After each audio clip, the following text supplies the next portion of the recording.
most of the tools that I needed, I had already had. I just stopped using them.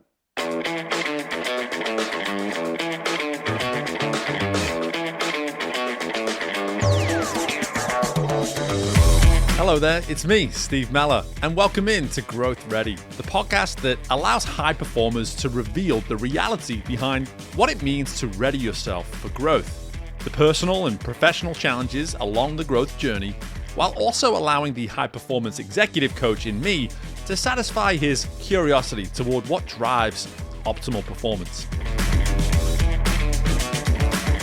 On this episode, we welcome in Chris Vasami, former Major League Baseball player turned performance coach, whose intimate experiences with failure and adversity has helped him form a personal operating system that ensures he utilizes the tools he is equipped with to grow and be ready to show up as his best self.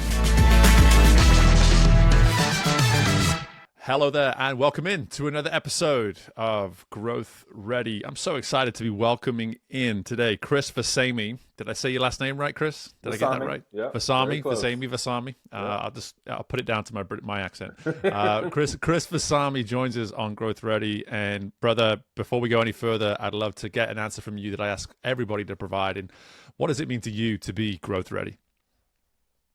I would say being growth ready is about trusting all the work that you've put in, trusting the process, being in love with the process, being in love with the journey, and really understanding that, life is about planting as many seeds as possible, whether that's from a personal standpoint, professional standpoint, the ability to have real long-lasting impact on your fellow human beings. Mm-hmm.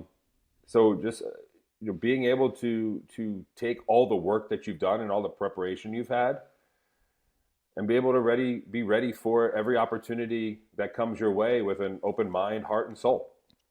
I love it. Love it. And I'm always looking out for, are they going to answer it more forward thinking or more reflective? And there was a reflective theme to what you provided there in terms of, one's ability to build that trust and then slowly go from maybe a sense of trust to truly falling in love, falling in love with a process, with the work. And then even hearing you speak to this notion of planting seeds as well for those that you need to come along for the ride. Definitely picking up on that sense of that importance of community for you as well. And one thing I'll share from the outset here, Chris, is that you, as a guest, you speak to really where the genesis of this entire podcast was formed. Is that when I first started this podcast over 260 episodes ago, I'd have former athletes come on and talk to us about, what it is they learn from their time in sport and how they apply it in the work that they do today. And the show is very much grown out of that now, and we just speak to this whole concept of growth and readiness more holistically. But for you, let's start with maybe where you're coming from and your background in sport, because I would love for you just to maybe go back to those years where you were in sport and share with me how these assets of trusting work and trusting processes and how they maybe served you at that point in your life. Baseball, we all know, and if we don't know, it's the game of failure. Yeah. And it's an interesting growth of evolution as you go higher and higher in the sport. Because when you start as a young player, it is very black and white. It is very results oriented. Did you hit the ball or did you not hit the ball? Did you get on base? Did you not get on base? Did you throw a strike? Did you not throw a strike?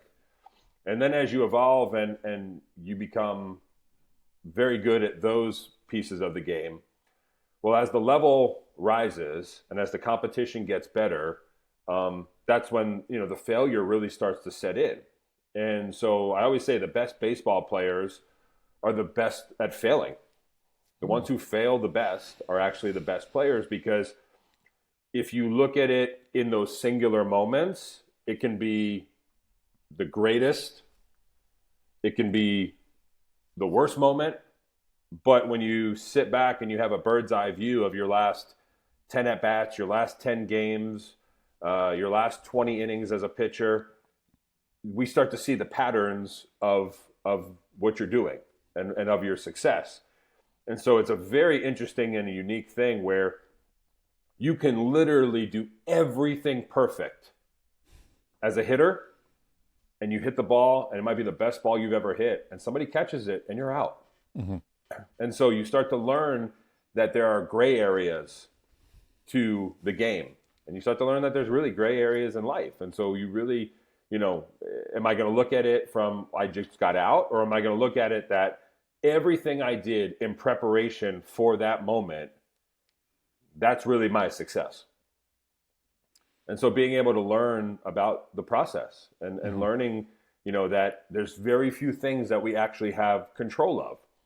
And so the things that I am in control of, I have to be brilliant at those things. And I call them your basics. Like, we all have basics that we want to live our life by, processes that we have to do, systems that we have to abide by. And if you're brilliant at those basics, well, I'm not saying it's easy. But if we keep it simple, then it's much more attainable. Mm. And if we're brilliant at the basics and we strive for perfection, we actually land on excellence. Gosh, already so much substance there. And I want to start with this term failure, because you're the most recent person now that's bringing up this topic. And I love how all these high performers from such a diverse background of high performance keep coming on and sharing their perspective on failure. And I'm hearing you really push the idea that failure it's an act in the sense of the doing of failure. It's when we master the art of doing failure, we no longer look at failure as the result that it is, but the process that it is. And that is that in itself, I find to be, again, as someone who's all too familiar with it too, it kind of disarms you a little bit in a nice way. It just makes you sort of go, you know what? Like, this result right here, this result does not define me. This is simply yet another step in the act of failure. And I again, a British guy, baseball came to me later in life, right. and I've been allowed to sort of get up to speed with how the sport works here in the last 15 to 20 years. And for me, it is such a fascinating concept that the higher you go with something, the more exposed to failure you become, when so much of the world around us is trying to teach us the complete opposite, right? Yeah. And whether I'm working with professionals in the corporate world or, associations, student athletes, whatever it may be, it's being able to shift that perspective that failure is no longer final. It's feedback. Yeah. But you have to allow it to be feedback.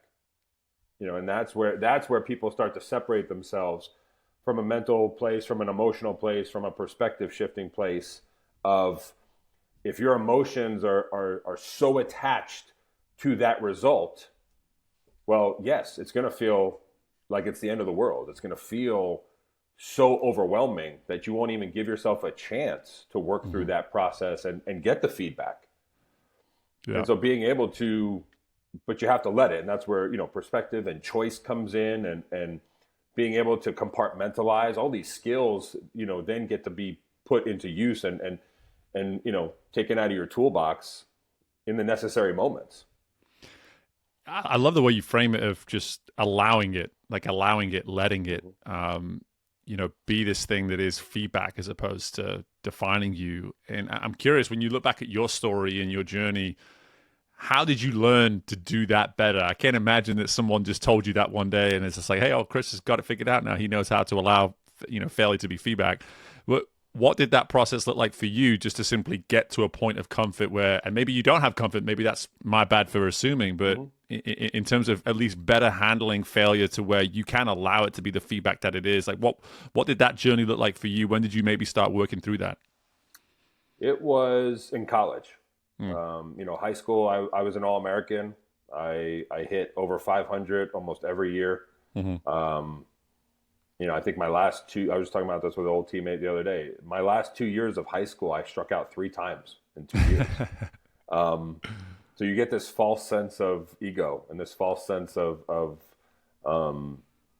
superhero-ness, sure, for lack of better terms. Yeah. And then you get to college, and as you said before, you're facing better competition. The funnel gets smaller. Mm-hmm. Only 6% of high school athletes get to play in college at any level. And there's 5, 6 different levels. So, and when I'm playing high level D1, it's, 1%. So now it's, who do you think's left? I mean, there's no pushovers at that point. It's straight up competition. And so, yeah, more strikeouts come, more failure comes. And so really it was kind of sitting back and allowing the ego and the pride to come down a little bit, because you still want to have that competitive nature and that fire inside of you. But it really came down to, preparation at that point. And I knew that when I was focused on my preparation and focused on the work that I had done and trusting the work that I had done, I was going to be in the best spot. And I knew that when I would strike out 10 times in a week, I was really focused on a lot of other stuff at that point. And so a lot of it, was really kind of the identity piece of taking the ego out and taking the pride away and really understanding the game that I was playing. Yeah, I gotta, as I like to say, I want to double click on that a little bit and just go a little bit deeper in the sense of something I'm hearing is that when you noticed these patterns, let's say, of striking out, what we would deem failure, it sounds as though you were able to sort of go a little deeper and say, maybe it's not as simple as just the way in which I'm seeing the ball. Maybe there's something more at play here. Yeah. Because you knew your process so well, because you trusted it so well, you were able to identify almost immediately, but from what I'm hearing is like, okay, there's something greater at play here, and I need to do more work around that. Am I hearing that right? Yeah. And it could be something as simple as I wasn't getting enough sleep because I was trying to enjoy being a human and go out and be with my friends and, go to the bar and, not that I was drinking, but just being out, and so not getting enough sleep and how that rolls into, now I'm tired. Now I have a lack of focus. Now my brain is fuzzy. Now I'm not seeing the ball, but it's not that I have lost the ability to see the ball. It's because when I take, I take some personal inventory, I realize that the root cause is over here. And so now I need to go work on that. Yeah. Yeah. And it's a lot of, it comes down to, and it's a lot of the work that I do, whether it's a workshop or with a small group or even at a keynote, it's the ability to challenge people to take real personal inventory and personal accountability of your system and of your process. So that way, when something does go wrong, you can really pinpoint it. Because I always say one of the worst things that we can do, whether it's humans or business and life, athletes, it's to have success and not even know why you had success in the first place. Because then when success goes away, now you're really lost. Whereas if I truly understand how I had success and now something's going wrong and I can extrapolate it down to 1 or 2 or 3 things, well, now I'm able to get back on track a lot easier than literally just continuously starting over and over again. Yeah, it's such a good insight. And again, my background's in the sport of swimming. And so for me, I get to look at things through that lens. And funnily enough, when I first finished swim coaching specifically, I almost try to keep swimming at an arm's length as I started my business, working with executives. It's like, no, don't see me as a swim coach. See me as this, see me as this. And then suddenly over time, the more I'm working with these high performers in their respective industries, you say, oh, the parallels are so obvious. Why would I hold this thing at an arm's length anymore? And something that you're speaking to here that really resonates with me in the world of swimming was that whenever we were able to remain in a close-knit environment as athletes and as coaches for an extended period of day, athletes would start to give us this feedback of like, wow, everything's coming easier to me now. Everything's making more sense now.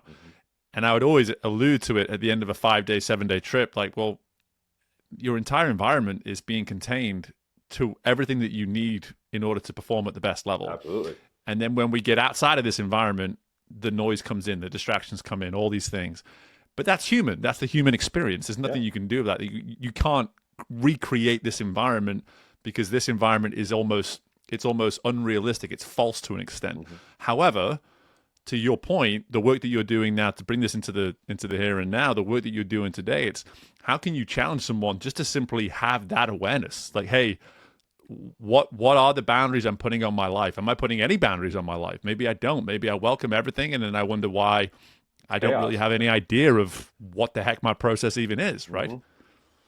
Well, so that's another thing that you and I have in common is that I've been turned on to the world of swimming this year.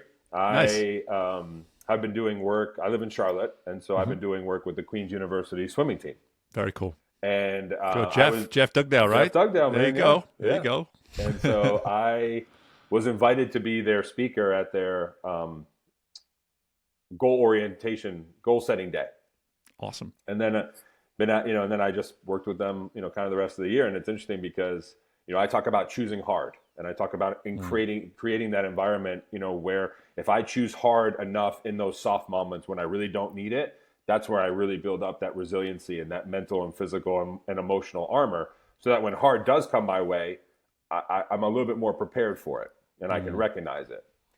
And at the end of the weekend, they perked up and they're like, "Okay, man, I'm ready to put your money where your mouth is. You're going to do Swim Across America with us this year." And so, I trained and I did Swim Across America with them. But just being able to go to practice, like I would just show up at, their 6 a.m. practices and just watch and learn and see. And so then halfway through the year, we did a check-in where I did a kind of a reflective midway point. And I told them, I said, "Look, y'all, I need to be honest with you." I said, "You should feel empowered by the objectivity of your sport. Whoever hits the wall first, no matter how you do it, if I'm a coach and I just hate the way you swim and I hate the way you go about your process, but you're always the first one to touch the wall and you get us 25 points, I really can't argue." I said, whereas in baseball, there's so much subjectivity. I could be the best hitter on the team, but the coach doesn't like the way I wear my socks and he benches me.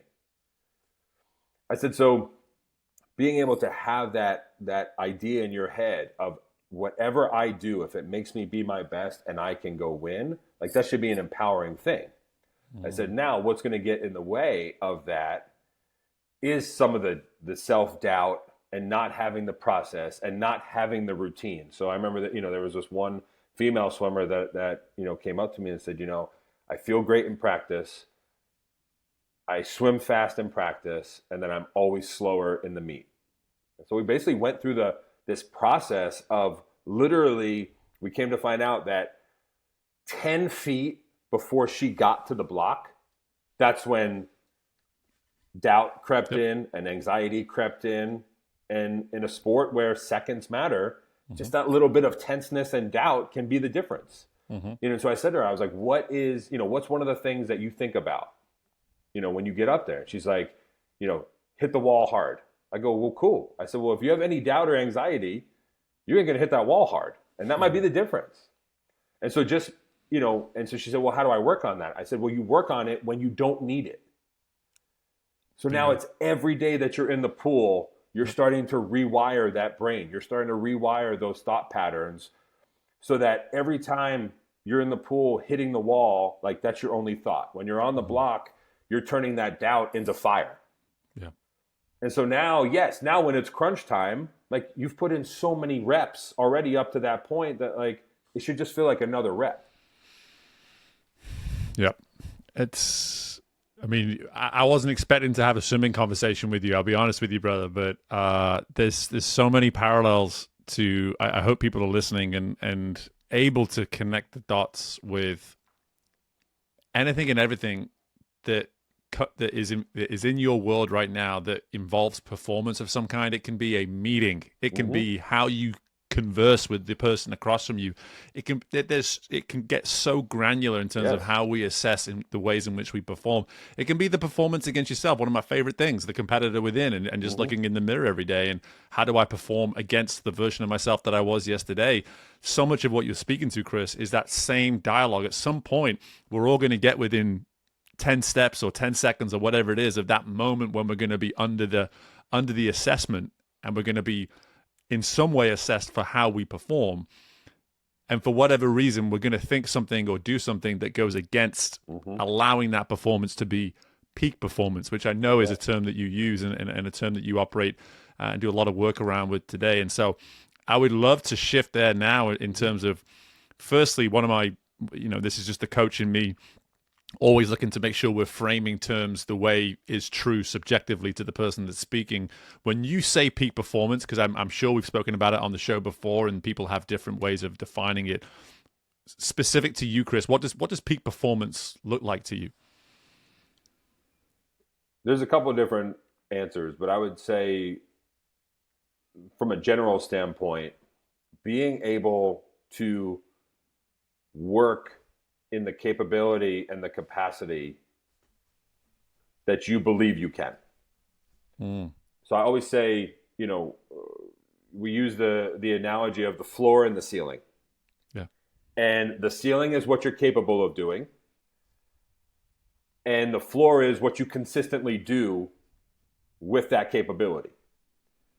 And from a visual, we want the floor and the ceiling to be as close as possible. But the issue is that so many people don't even know what their ceiling is because they never push themselves to get there. They never allow, again, going back to allow, they don't allow themselves to see, what can they physically do? What can they emotionally do? What can they spiritually do? What can they mentally do? They never allow themselves to get there because they allow other people to set boundaries for them. And so peak performance is sitting down and being able to say, hey, this is who I am. This is the life I have. This is the life I think I'm capable of doing. And then being able to set non-negotiables for yourself, deals that you're going to make with yourself based off of the things that you say you want. Yep. And then being able to set forth an executed plan. I call it a personal operating system. Being able to set a personal operating system that we don't make excuses for. So, for instance, people who can only get things done when they're at home base. They're on the road and their routines and their systems go out the window. Yep. Where it's, well, if you have if you're, one of your non-negotiables is I work out 6 days a week, but you're on the road 2 days a week, you ain't going to hit your goal. Mm-hmm. And I can't work out when I'm on the road. Why? Because your hotel doesn't have. Of course it does. Your hotel has a workout facility.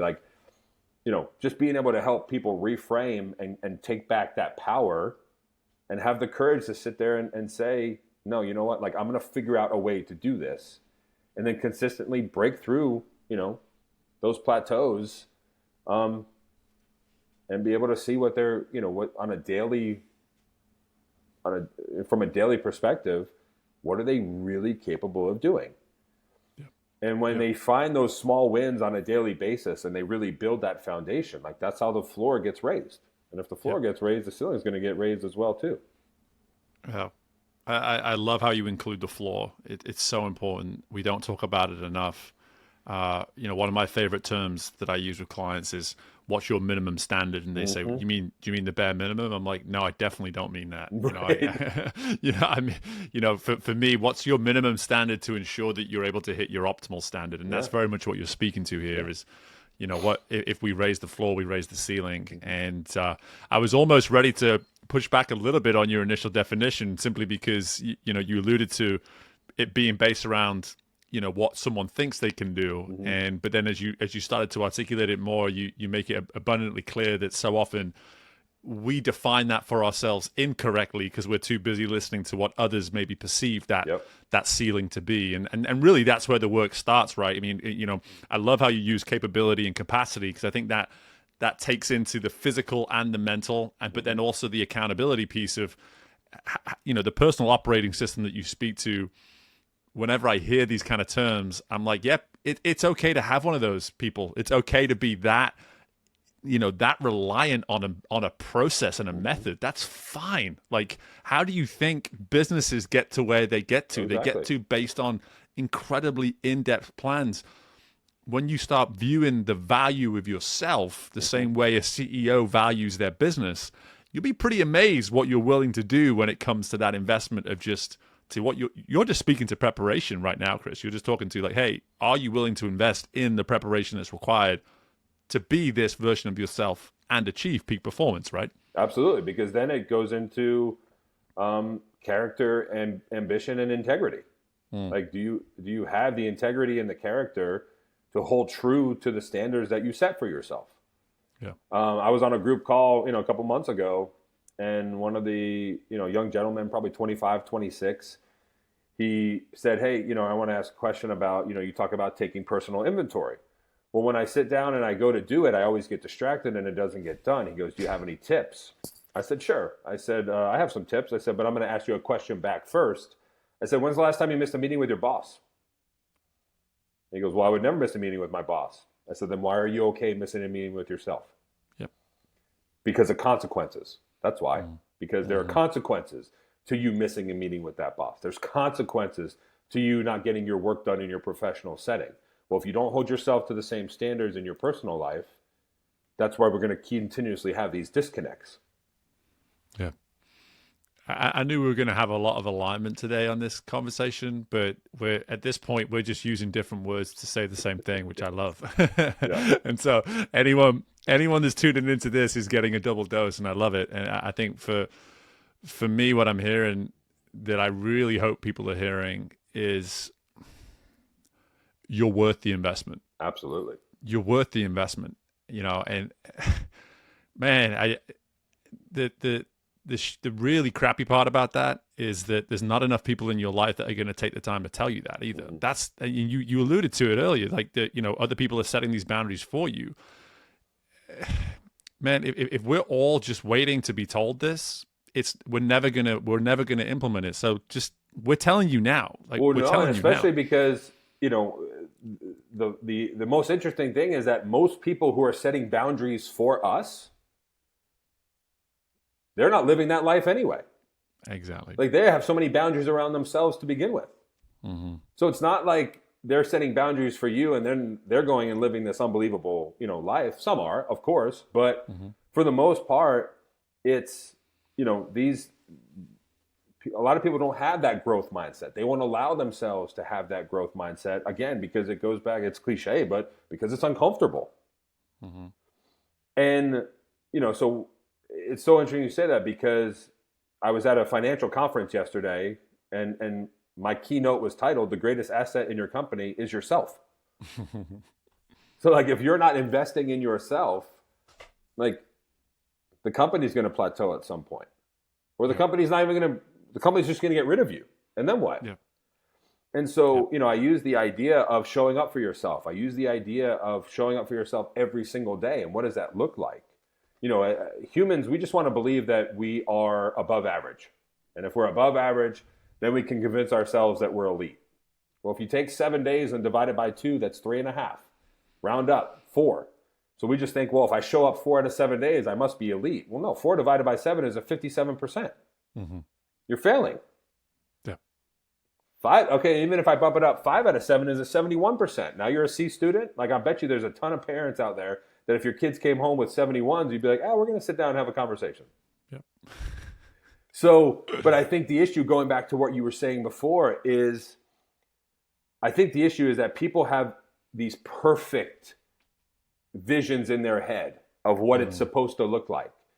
And because it's so perfect and they don't believe it's attainable, they never even take the first step to begin with. Yeah. And so it's like, well, I won't have the energy to show up for myself every day. And that's when I push back and I say, well, here's the deal.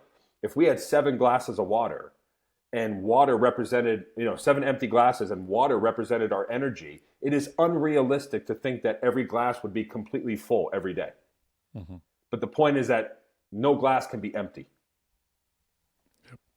And so I told the people at the conference yesterday, I said, you guys are all here with billions and billions of dollars in these funds. I said, and guess what?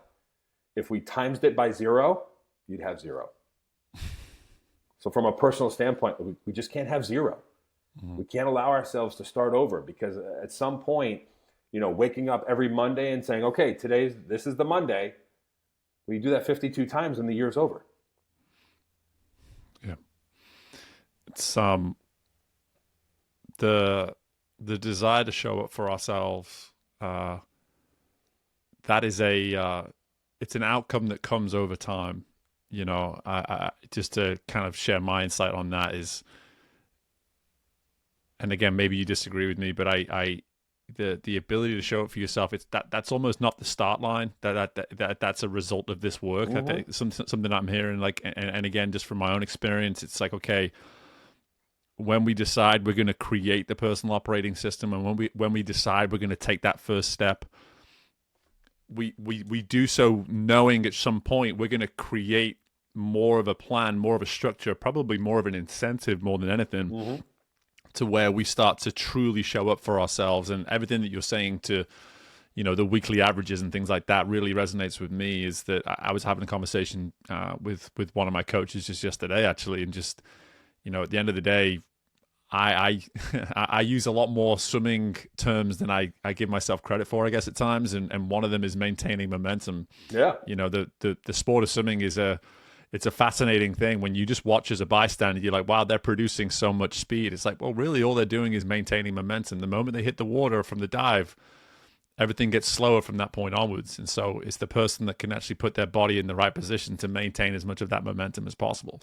And for me, so much of the traps that we fall into, to your point, Chris, it's like we allow ourselves to show up with a zero, and we have a couple of days of zeros, and then we wonder why it's so damn hard to get going again. It's just like, well, you let the tank completely go dry for a couple of days, and now you want to fill it up. Like, you're starting from zero, and that's not a fun place to start. And typically we don't commit because of that, right?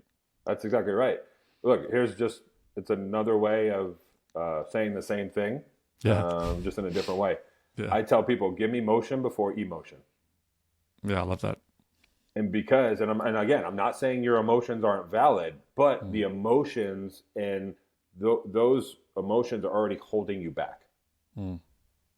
Like, give me motion, and then let's evaluate. Yeah. And there's always time for tweaking. There's always time for course correcting. I mean, we're both speakers. I mean, there's so many times where I write something to somebody and it doesn't hit, and okay, course correct. Tweak this, tweak that, different verbiage. Maybe even just say it a different way. Maybe order it differently, whatever it is. And now all of a sudden that hits. That I got a response on that. Cool. But these principles need to be brought into kind of all aspects of our life. And I think one of the things is the victim mentality. And part of my story is that I'm a cancer fighter. I've had cancer for more years than I would like to now. And I tell all the time, for the first year and a half of my diagnosis, I was the token victim. I sat around and waited for doctors and science and medicine to do their job, and nothing worked. And I fell deeper into holes and darker places, and blaming everybody. It wasn't until I woke up one day and realized, like, something had to change, and realizing that most of the tools that I needed, I had already had. I just stopped using them. And it was just a matter of, putting them in a different way. So all the work that I had put in to hit a 95-mile-an-hour fastball, well, now it's time to put the work in, against a cancer fight, because now instead of a pitcher on the mound, now cancer's on the mound. Mental health is on the mound. Emotional, breakdowns are on the mound. Gain 60 pounds, lose 60 pounds, all these things, like, they were coming down the pipe. So now it's a matter of, like, you're going to step up and face them. And I think that was part of it too, I realized quickly that my responsibility was no longer on why this was happening to me. My sole focus was on how am I going to deal with it. Yeah. Yeah. The inside of the tools were there, but I just stopped using them, man. Like that. That's, and again, just in my world now, I'd see it all the time in sport, but just to bring this into the here and now with executives and leaders that I work with today, it's what I love about coaching is typically I get to see what the person across from me will eventually see before they do. 100%. Because you just sit there going, like, I know you have the tools. I know you're equipped. I just need to wait for you to see that, and again, that's our job in that moment as a coach, to bring that out of them. But that's the work so much of the work that you're doing today, having had this realization through your battle with cancer, becoming your own investment you're now doing the same thing for so many others in the work that you do as a performance coach. And I would love for you just to speak to, really just build upon now that very insight of how we, and again, I'm actually really excited to get onto the topic of, rarely do we get onto the topic of nutrition and way of life, etc. on this show, because even though I've had a lot of pushback from people, like I probably should do, because it's kind of pillars and cornerstones of my own life. But at the same time, when someone has that familiarity and does that work, I'm just like, let's go, let's talk about it, because people need to hear about it. But talk to us more just through that lens of the fact we are so equipped at times to do some of this work. And if you can do that through this lens of nutrition and just well-being, that would be great. The first thing that I work with people on is setting realistic expectations. You're at Thrive, right? That's right. Yeah. Okay. So I believe Larry referenced this during his talk. And one of the things that I work with people on is I ask them 3 questions. Are you interested? Are you committed? Or are you obsessed? And you just need to answer it honestly. Like, don't tell the answer that you think I want to hear or that think that you want to hear, because each answer comes with its own description. And if you say you're interested, if you say you're committed and you say you're obsessed, but your actions say you're interested, well, now we're going to have a disconnect with expectations, and now frustration starts to set in, and now blame games start, and now victimhood starts. So it's really just starting from a place of really knowing, what are you willing to do? Like, how much does this mean to you? And one of the things I work on with people, whether it be, nutrition, not hitting your goals, not hitting your protein goal, not hitting your step goal, not hitting your workout goal, the scale's not moving, it's not budging. But even just also, from a lifestyle standpoint, from a work standpoint, from a professional standpoint, like, failure, even though you're learning from it and it's feedback, like, it should still bother you. Yes. It should still eat at you, because if it doesn't, change won't be made. You won't feel compelled to make the change because it doesn't bother you enough. You've settled that this just might be the way it is. This might be the way I work. This just might be, what I'm set out to do. And like you said before, our job is to help them realize, no, there's so much more that you're capable of doing. But to you, 6 months feels like 20 years. And to us, 6 months is just the start. Mm-hmm. And so being able to help them, shift that perspective and, celebrate the small wins, with your nutrition. So for instance, if, maybe it's not so much adding something, but it's taking something away, and people getting into the psychology of it. There's people that, eat a Reese's peanut butter cup every day because it's just habit. It's just what they do. It's, I need a dessert after snack. And it's like, okay, well, if that Reese's Pieces is 200 calories and you do it 7 times a day, that's 1,400 calories. Over 2 weeks, you just gained a pound. So we're able to really dig into stats and numbers and objectivity and just say, hey, these are tangible things that we can point to. Mm-hmm. Now, if tomorrow you don't eat the Reese's, don't feel so proud that it's oh, well, yeah, I should be able to do that. No. That's a huge win that needs to be celebrated. Right. And so because you celebrated it, you're apt to do it again tomorrow. Yep. So again, going back to that momentum, you start to build that momentum and that motion. And now after 6-7 days, you're like, oh, you know what? I don't think I do need that. And maybe 15 days later, you do have it because you're starting to live this life where 80% of the time you're doing exactly what you're supposed to get yourself in a spot where the 20% of the time doesn't matter. And that's the time to be enjoyed.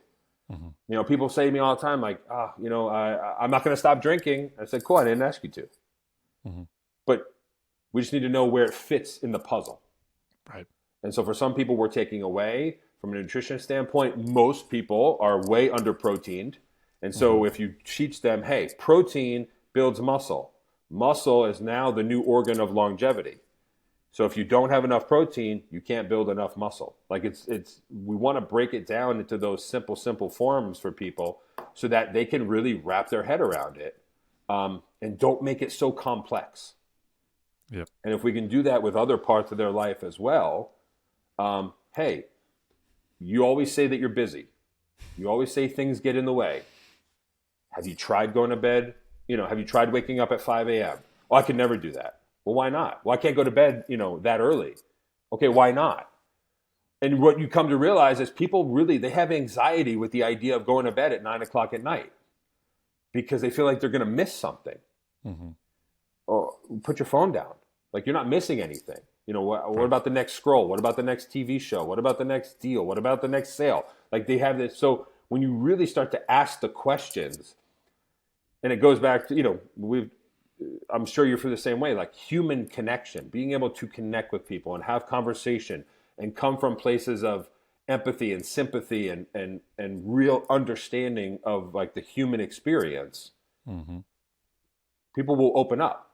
And so they know that you're not asking because you're judging, you're asking because you truly want to help them. Yes. And so they're able to sit there and go, hey, you know what, I guess I will try to go to bed at 9. And they go to bed at 9, they wake up at 5, and they go for a walk, and they realize it's peaceful and no one's bothering them and nothing's going to get in the way, and it becomes a habit. Yep. It's really insightful just to sort of get to this point 40 minutes on from when you first answered the question around what it means to be growth ready. And you spoke to us about trusting work, trusting processes, being in love with the work, and having these seeds in your life as well that you're planting around you that are supporting and reinforcing all of this. Again, 40 minutes on, you're doing nothing but reinforcing that very first insight that you provided us. And to go back to that previous question of just, whether we have and helping people see that they have the tools to do this work. Something I'm hearing, like, do you have the ability to create commitments, to have awareness, to create patterns, and to remain simple, keep things simple in that process as well? We all have that ability. We're also incredibly good at adding a bunch of uselessness in there as well to prevent us from using those things. Yeah. And that's the thing that we need to keep at bay. If it's something as simple as just a tweak in your day to see this consistent knock-on effect. I talk about it all the time, and you just alluded to it with the going to bed. Like last night, I think it was 8:30 in our household, and my wife said to me, "Hey, you want to watch that show again?" I said, "Not tonight. I'm tired." And that was the end of the discussion. And that's because I have somebody in my life, and my wife, who understands how I operate and supports and reinforces that kind of behavior, because she knows that the outcome, she respects it. She knows the outcome for me is optimal. It allows me to do the things that I try to do. Tonight, the answer will probably be different. It'll probably be yes. Let's watch it. Let's do it. Why? Because I had that consistency the day before, and I now feel like I'm a little bit more awake and not as fatigued or whatever it may be. And so I think that there's something in that too, of just those closest one or two folks that are in your corner day in, day out, whether it be a spouse, a friend, a colleague, or whatever it may be. Are they as aware of the investment that you're making? And if so, what are they doing to reinforce it? What are they doing to allow you to sort of build upon the level of respect that you have for the work that you're doing too? Only if you outwardly show it and discuss it. Exactly. I remember when I started working out 7 days a week, people used to be like, "Really, on a Saturday, on a Sunday morning?" And I say, "Yeah, because it's one of the only things that I actually have control of." Yeah. And I know what it does for me, and I know what it does for my mind and my body and my spirit and my soul, and building that mental and physical armor, and being able to sit there and feel like I can actually show up and be useful for the people who are counting on me. Yeah. So people, you say like, "Oh, did you work out today?" Where now it's, "How was your workout?" And just that little subtle shift. Yeah. And it also leads me to another point when you were saying it, is that, it's cliche, but are you surrounding yourself with winners? In all different aspects of life? Morally, moral compass, North Star, values, accountability, ambition, integrity, character, are we willing to have the hard conversations with each other because we need it, while also, again, that built up idea of at the same time that person's going to hold me accountable while also celebrating me, and vice versa. And it's, again, going back to permission and worthiness. Like, your friend group, the people you surround yourself with, it's really like one of the only things that we have complete control of. Yep. You know, I played baseball for 23 years. To say that I loved every teammate I ever had would be a lie.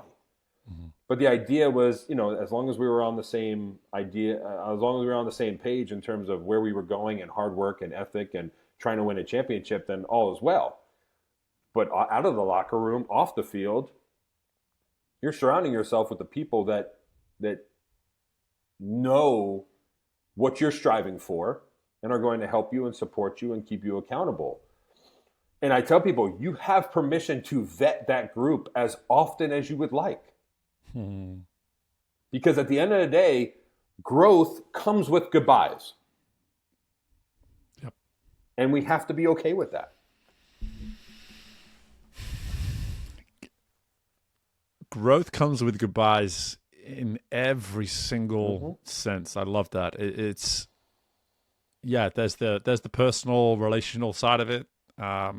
There's also the inward of, hey, I've outgrown this behavior. I've outgrown this habit. Like you said with the Reese's Cup example, it's like I can say goodbye to that now because I've outgrown it. And this comes up in leadership all the time, is that leaders wonder, oh, I got the promotion and I'm now in that position that I've been sorting after for so long. Why is this so difficult? Well, you've just said goodbye actually to a bunch of stuff that you became familiar and comfortable with. Yep. And now you're in a new experience, new role, new challenges. You have to say hello to all these things that come with this. That's exactly you right. know, and so if that's not a slide on your speech yet, you know, say goodbye to growth should probably be on there, brother. But this is great, man. And again, I think with all this work, what I love when I have these conversations on this show is that we get to bring it back to that most important asset, which is the person in the mirror.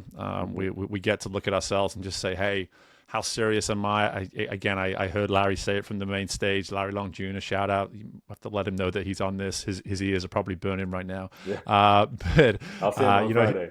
There you go. So yeah, I mean, he said it from the main stage, and you're saying it here again. It's just like that interest, commitment, and then obsession. I think for anybody who's truly serious about what it is they're doing, what evidence can you see right now that thing that you've been committed to is becoming an obsession? And I think the way you've walked us through this today, Chris, you've allowed us to see that we can be obsessed and do it in a very healthy manner. It doesn't have to be this thing where we block out the world and we cut off ties to anything and everything else that's good for us in pursuit of this individual mission. At the same time, that obsession, it can be healthy, it can be balanced, it can be structured in a way to serve, making that ceiling as high as possible, as you say. Man, I could probably go another 45 minutes with you. I'll be honest. Maybe we will a few more episodes down the road. But yes, Chris, before I let you go, brother, where can we learn more about you? How can people get access to you once we're done with this?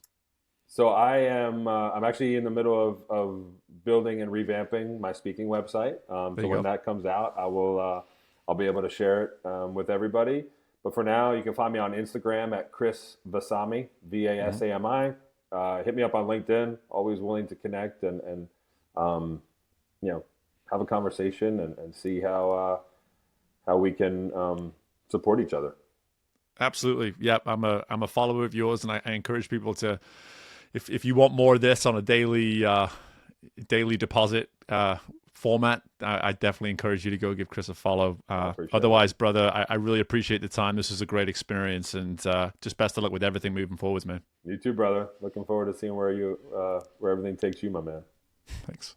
And my thanks again to Chris for joining us on this episode of Growth Ready. It's fair to say that Chris and I got along very well.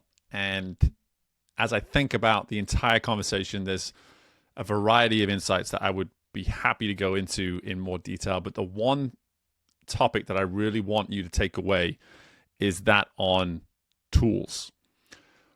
What tools do you have at your disposal that you're not using.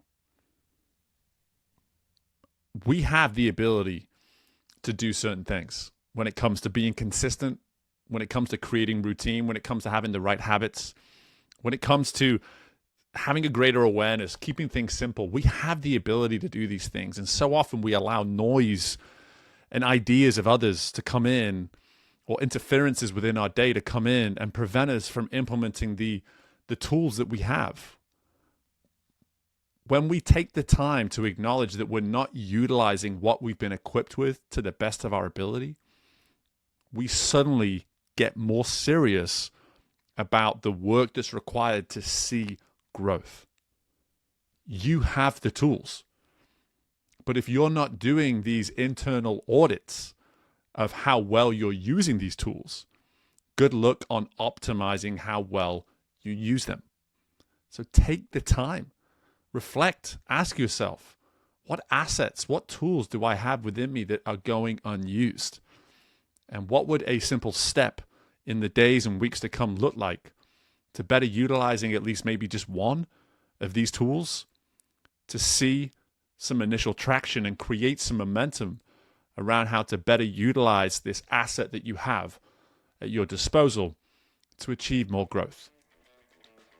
So I encourage you to do that very work right now. Go ahead and see if you can become more equipped by simply using the very tool set that you've already been equipped with. My thanks again to Chris for joining us on this episode. And as always, my thanks again to you for taking the time to be a listener of Growth Ready and to be able to simply make that deposit and investment in yourself, in your awareness, so you know how to start making better steps moving forwards, and that you know now that you have the tools to be equipped to make those steps as well. Look forward to doing this again with you all very soon. In the meantime, take the time to subscribe, take the time to rate the show, and of course, go ahead and share this episode with anybody in your world that can be benefited by it.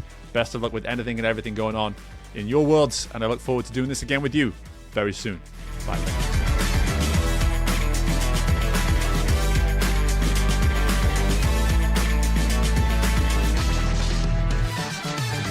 Thank you for tuning in to Growth Ready.